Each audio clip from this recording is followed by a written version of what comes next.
میرا نام منظور احمد ہے، ملتان میں ایک مدرسہ خیر مدارس، اس کا ادنا طالب علم ہوں۔ یہ میرا تعارف۔ میرا جی چاہ رہا ہے آپ حضرات کی محبت کو دیکھ کر کہ مدینے حاضری دے آئیں پہلے۔ ارادہ ہے، یہ کا ارادہ ہے کہ مدینے حاضری دے، ہاتھ کھڑا کریں۔ مدینے میں رہنے کو جی چاہتا ہے، مدینے میں رہنے کو جی چاہتا ہے، وہیں رہ کے مرنے کو جی چاہتا ہے۔ مدینے میں رہنے کو جی چاہتا ہے، وہیں رہ کے مرنے کو آمین کہہ دو۔ نحمدہ ونصلی ونسلم علی رسولہ الکریم۔ اس وقت آپ کہاں بیٹھے ہو؟ بولو۔ میں آپ کو ایک سبق دے جاؤں، زندگی بھر یاد رکھنا۔ جہاں مسجدیں بنی ہوئی ہیں یہ جنت کی کیاریاں ہیں۔ قرب قیامت میں جب ساری چیزیں فنا ہو جائیں گی، جہاں مسجدیں بنی ہوئی ہیں وہ جگہ فنا نہیں ہوں گی۔ اس لیے مسجدوں کے ساتھ دل لگایا کرو، مسجد میں آیا جایا کرو۔ اگر آپ کو خدا نہ خواستہ کسی قسم کی پریشانی ہو جائے، گھریلو جانی مالی، مسجد کے کونے میں آ کر بیٹھ کر دو آنسو اللہ کے سامنے گرا دے، مشکلات ساری آسان ہو جائیں گی۔ کرو گے ایسا کہ مسجدوں سے تعلق رکھو۔ مسجدیں میں نے کہا کہ یہ وہ جگہ ہیں فنائیت نہیں آئے گی، ان کو جنت میں شامل کیا جائے گا۔ اگر آپ کو کبھی کسی قسم کی خدا نہ خواستہ پریشانی لائق ہو جائے تو آپ مسجد میں آ جائیں، اور مسجد میں آ کر اللہ کے سامنے باتیں کریں۔ اب سوال یہ کہ اللہ کے سامنے کیسے باتیں کرو گے؟ دو آنسو گرا دو، رو۔ ہم بہت سارے مقامات پر روتے تو ہیں، مگر وہاں روتے ہیں جہاں ہمارے رونے کا فائدہ نہیں، اور رونا ہے تو اس ذات کے سامنے رو جہاں تیرے رونے کا مول پڑے۔ اگر آپ نے اپنے رونے کی قیمت، اپنے رونے کا مول ڈالنا ہے تو کس کے سامنے روئے؟ مدینے میں رہنے کو جی چاہتا ہے، بولو، وہیں رہ کے مرنے کو جی چاہتا ہے۔ نظر پڑتی ہے سبز گنبد پہ جب بھی، میں ابھی ہو کر آیا ہوں، 2-3 دن ہو گئے ہیں۔ نظر پڑتی ہے سبز گنبد پہ جب بھی، اسے تکتے رہنے کو جی چاہتا۔ نظر پڑتی ہے سبز گنبد پہ جب بھی، اسے تکتے رہنے کو۔ وقت کے اختصار کے پیش نظر میں آپ سے یہ پوچھتا ہوں، کیا ہر شخص چاہتا ہے کہ میری کچھ نہ کچھ جائیداد ہو جائے؟ چاہتا ہے کہ نہیں؟ بولو نا، میری کچھ۔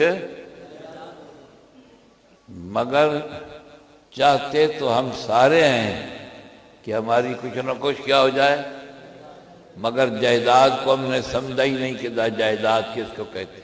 ہم نے یہ سمجھا کہ کوئی مکان خرید لیا جائے، دکان خرید لی جائے وغیرہ ذالک، تو ہماری کیا بن گئی؟ نہیں، یہ ضرورت کی چیزیں ہیں، یہ جائیداد نہیں آپ کی۔ آپ کی جائیداد کیا ہے؟ آقا کی ذات پر درود پڑھتے رہے۔ اب بھی پڑھ لو صلی اللہ علیہ وسلم۔ نماز رد ہو سکتی ہے، کپڑے صحیح نہ ہوں تو نماز ہوگی؟ بولو، وضو نہ ہو نماز ہوگی؟ نماز رد ہو سکتی ہے، درود شریف کبھی رد نہیں ہوتا۔ اس لیے جب بھی آپ کو خدا نہ خواستہ کسی قسم کی پریشانی لاحق ہو تو درود شریف پڑھا کر۔ ایک چھوٹا سا درود ہے، میں آپ کو اس کا سبق دے جاؤں، اس کو زندگی بھر نہ چھوڑنا۔ صلی اللہ علیہ صلی اللہ اونچے بولو صلی اللہ اونچے بولو صلی اللہ اس کو آپ پڑھتے رہے۔ میں نے کہا نماز رد ہو سکتی ہے، صحیح نہیں پڑھیں گے، کپڑے پاک نہیں ہوں گے، نماز ہو جائے گی بولو، لیکن درود شریف کبھی رد نہیں۔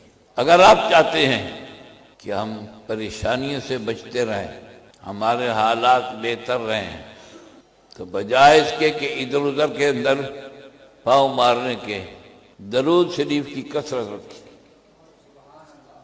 درود شریف کی میں کثرت کا لفظ بول رہا ہوں، یہ نہیں کہہ رہا کہ درود شریف پڑھیں، درود شریف کی گھروں میں خدا نخواستہ بیماریاں ہیں، اللہ ہر بیماری سے بچائے۔ اللہم اشفنا واشف مرضانا انت الشافی انت الشافی لا شفاء الا شفاک شفاء لا یغادر سقما۔ اگر کسی پریشانی میں آپ خدا نخواستہ گر جائیں، درود شریف کثرت سے پڑھیں۔ لمبا درود بے شک آپ نہ پڑھ سکے ہیں، چھوٹا سا درود صلی اللہ اونچے بولو اونچے بولو اونچے بولو صلی اللہ علیہ وسلم۔ نمبر 2، کہاں بیٹھے ہو؟ یہ مسجد اللہ کا گھر ہے جہاں ویرانی نہیں ہوگی۔ قرب قیامت میں جب ساری چیزیں ویران ہو جائیں گی، جہاں مسجدیں بنی ہوئی ہیں ان کے اندر ویرانی نہیں ہے۔ خدا نخواستہ اگر پریشانی ہو جائے تو آپ وضو کر کے مسجد کے کونے میں آ کر بیٹھ جائیں، مسجد کے کونے میں، اور یہ پکا ارادہ کر کے بیٹھے یا اللہ جب تک آپ نہ دیں گے میں تیرے گھر سے واپس گھر نہیں جانا۔ میرا مطلب آپ کرنے کا کہ خدا نہ خواستہ اگر کوئی مصیبت اور پریشانی آ جائے تو بجائے ادھر ادھر گھومنے کے کہاں ہیں؟ اونچے بولو کہاں ہیں؟ اور مسجد کس کا گھر ہے؟ اور آ کر بیٹھ جائے اور دھرنا ملے۔ دھرنا ملنا جانتے ہو؟ آج کل تو یہ مشہور لفظ ہو گیا دھرنا۔ دھرنا مال کے خدا کے گھر بیٹھ جائے، یا اللہ جب تک آپ دیں گے نہیں، میری پریشانی دور نہیں کریں گے، میری بیماری دور نہیں کریں گے، یا اللہ میں نے تیرے گھر کو چھوڑ کر گھر نہیں جانا۔ ایسا کر سکو گے؟ بولو۔ یہ آپ کو میں نے زندگی بھر کا سبق پڑھا دیا۔ اگر خدا نخواستہ پریشانی آ گئی ہے، مسجد میں آ جائے، یا اللہ میں تو جانا کوئی نہیں جتن تک تو میری پریشانی دور۔ حدیث قدسی ہے، فرمایا اللہ تعالیٰ نے آنا عند ظن عبدی بھی، آنا عند ظن، جیسا بندے کا اللہ فرماتے ہیں میرے ساتھ گمان ہوگا میں اس کے ساتھ ویسا ہی کروں۔ ہمارے اوپر خدا نہ خواستہ کوئی پریشانی آ جائے، ادھر ادھر کی تو ہم مارتے ہیں، جو اصل کام کرنے کا وہ نہیں۔ پریشانی ہو جائے مسجد کے اندر آ کر بیٹھ جائے، یا اللہ میں اتھو جاؤنا کوئی نہیں جب تک میری پریشانی، ہمیں خدا سے مانگنا ہی نہیں آیا۔ ادھر تو ہمیں اعلان ہے مانگو مجھ سے مانگو میں تم کو دوں گا۔ بیماریاں ہیں، علاج بھی آپ کریں مسنون ہے، لیکن مانگے کیسے؟ شفا دینے والی کون سی ذات ہے؟ بولو۔ اور آپس میں جوڑ کر رہے، بھائی بھائی ہے، جوڑ کر رہے، اختلاف چھوڑ دو۔ بھائی بھائی ہے، اگر وہ تھوڑا سا تمہارا حق مار رہا ہے، یہ میرا جملہ یاد رکھنا، تمہارا کوئی حق مار رہا ہے تو بھائی ہے نا، ماں گایا تھا ہے نا، کون لے جا رہا ہے؟ بھائی لے جا رہا ہے۔ چور بھی تو لے جا سکتے، بولو نا، ڈاکو بھی تو، بیماریوں پر بھی تو، اور اگر کون لے گیا؟ کوئی گھاٹے کا سودا، یہ اتفاق سے رہیں۔ اور ہمارا آج کل کام کیا ہو گیا ہے؟ بھائی بھائی کا دشمن ہے۔ ایک بھائی کا کام بن رہا ہے، دوسرا جل رہا ہے کہ اس کا یہ کام، یہ غلط بات ہے۔ دو بھائی تھے، دونوں کو بیٹے جوان ہو گئے، اب فکر ہوئی کہ ان کی کیا کریں، شادیاں کریں۔ رشتہ تلاش کیا، ایک لڑکی اچھی مل گئی، ایک بھائی کے بیٹے، دوسرے بھائی کے پیٹ میں کچا اٹھیا۔ کچا اٹھنا جانتے ہو؟ پیٹ میں درد اٹھا کہ اس کا کام کیوں بن رہا ہے، یہ رشتہ تو مجھے لینا چاہیے تھا۔ ہو رہا کہ نہیں؟ سکا بھائی ہے تو کیا کہتا ہے، بچی کے باپ کے پاس آئے، بچی کا رشتہ تلاش ہوا، ہاں ہو گئی۔ دوسرے بھائی کے پیٹ میں کچا اٹھا کہ یہ بچی کا رشتہ تو مجھے لینا، تو کیا کہتا ہے، بچی کے باپ کے پاس جاتا ہے، کہتا ہے کہ میں نے سنا کہ تو نے اپنے بچی کا کہ ہاں ادھر کر دیے۔ کہتے ہاں، نہ اس کو نہ دینا، سکا بھائی ہے، اور بھتیجے کے گھر بھی آ رہی ہے نا،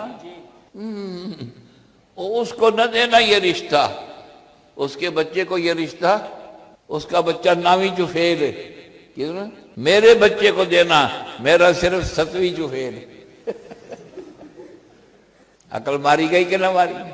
اس کو نہ دینا وہ تو میرا، جب انسان ڈنگا ہو جاتا ہے تو عقل بھی ماری جاتی ہے، اور جب رشتہ طے ہو گیا تو ہونے دو، بھائی کے گھر آئے گی نا۔ میری ان معروضات کا خلاصہ یہ ہے، مختصر بتلاؤں، بن کے رہا کرو، بھائی بن کے رہا کرو۔ اگر بھائی آپ کا کچھ حصہ کھا رہا ہے تو بھائی کے گھر میں جا رہا ہے، ڈاکو بھی تو لے جاتے ہیں، چور بھی تو، وسعت کرو، پیدا کرو، دل کھلے کرو، لڑو مرو نہیں۔ اور تو نے اپنی بچی کی حامی فلاں شخص کے پاس بھر لیے، سکے 2 بھائی ہیں، کہا ہاں یہ کیا اس بچی کے،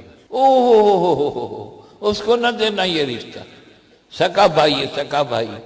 دین صرف نماز پڑھنے کا نام نہیں ہے، اخوت سیکھو، جذبہ سیکھو، اس کو رشتہ نہ دینا، اس کو رشتہ ملا تو بھائی ہو گیا، بھائی کے گھر آئے گی نا بچی، نو تو تیری بھی بن جائے گی نا، بھائی کی نو اپنی بھی نو ہوتی ہے کہ نہیں ہوتی؟ سکا بھائی ہے، اس کو رشتہ نہ دینا۔ کیوں؟ میں جملہ پھر لوٹا رہا ہوں، وہ 9ویں چفیل ہے وہ، اور میرے بچے کو دے، وہ صرف 7ویں چفیل ہے۔ جب عقل ماری جاتی ہے تو یوں ماری جاتی ہے۔ ہمارا یہ دین نماز پر صرف نمازوں کا نام نہیں ہے، اخوت سیکھو، بھائی بندی سیکھو، ایک دوسرے کے کام آنا سیکھو۔ صبح کی نماز کے وقت تھوڑی سی دیر آپ قرآن مجید پڑھا کریں، نماز آپ نے پڑھ لی صبح کی، قرآن اٹھائیں، تھوڑی سی اس کی کیا کریں۔ اگر جناب یہ کہیں کہ جی ہائے ہم تو قرآن پڑھے ہوئے، تو اس کا حال بھی میں آج آپ کو بتلا کے جا رہا ہوں۔ میں کہہ کیا رہا ہوں کہ صبح کی نماز کے بعد بجائے اس کے کہ فوراً گھر جائیں، کیا اٹھائیں اور اس کو پڑھیں، کہ دن صرف 5 منٹ رہ گئے، میں 4 منٹ پر چھوڑ دوں گا۔ صبح کی نماز پڑھیں، قرآن مجید اٹھائیں۔ اگر جناب یہ کہتے ہیں کہ ہم تو قرآن پڑھے ہوئے، تو اس کا حال میں آج آپ کو بتلا کے جا رہا ہوں۔ قرآن مجید اٹھائیں، اس کے ور کے الٹے، اس کی سطروں پر انگلیاں پھیریں، جس سے پڑھنے والا کیا کرتا ہے۔ اگر آپ نے قرآن نہیں پڑھا تو اس کا حل میں اترا رہا ہوں، ور کے الٹے، سطروں پر انگلیاں پھیریں، اور 2 آنسو گرا دیں اللہ کے سامنے۔ یا اللہ میں تو بس اتنا ہی کر سکتا ہوں، میں تو، ہم دنیا کے سامنے تو روتے ہیں، اور ایسی جگہ پر روتے ہیں، اور ایسوں کے سامنے روتے ہیں جہاں وہاں ہمارے رونے کا کوئی مول نہیں، اور اپنے رونے کا مول بم نہیں تو اس کے سامنے رو۔ کس کے سامنے؟ آئے خدا کے سامنے 2 آنسو گرا، پھر دیکھیں کامیابی ہوتی ہے کہ نہیں ہوتی۔ تو عرض یہ کر رہا ہوں، صبح کی نماز پڑھیں، قرآن مجید اٹھائیں، اگر آپ پڑھے ہوئے ہیں تو پڑھیں جتنا ہے، نہیں پڑھے تو اس کے ور کے الٹے، اس کی سطروں پر انگلیوں پھیریں جیسے پڑھنے والا، تو انشاءاللہ آپ بھی محروم نہیں ہوں گے۔ کرو گے کہ ایسا نہیں کرو گے؟ بولو۔ میرا مطلب یہ ہے کہ صبح کی نماز کے بعد فوراً گھر نہ کھس کیا کرو، قرآن مجید کی کیا کرو، تلاوت کیا کرو۔ پڑھے ہوئے ہو تو جتنا پڑھ سکتے ہو، نہیں پڑھے ہوئے ہو تو اس کی ور کے الٹے اس کی سطروں پر کیا پھیریں؟ انگلیاں پھیریں، جیسے پڑھنے والا کرتا ہے۔ انشاءاللہ آپ بھی محروم نہیں ہوں گے۔ اللہ تعالیٰ آپ کی عمروں میں برکت عطا فرمائے۔ اور آپس میں بھائی بھائی لڑیا ہی نہ کرو۔ ایک تھوڑا سا حق ہے، وہ تیرا بھائی کھا گیا ہے تو بھائی اب ماں جایا ہے نا، چور بھی تو لے جا سکتے تھے، ڈاکو بھی تو، بیماری میں بھی تو، لیکن اگر بھائی کھا گیا تو کون سی بات۔ دل کو کھلا کرو، اللہ تعالیٰ آپ کے عمروں میں برکت دے۔ نماز باجماعت پڑھتے ہو کہ نہیں؟ بولو۔ نماز ہے ہی اصل باجماعت، نماز، اور پھر نماز باجماعت پر خودیا نہ کرو، اترایا نہ کرو، تکبر نہ کیا کرو، خدا کا شکر کیا کرو۔ یا اللہ تیرا شکر ہے تو نے نماز پڑھنے کی کیا دی؟ توفیق دی۔ وآخر دعوانا الحمدللہ۔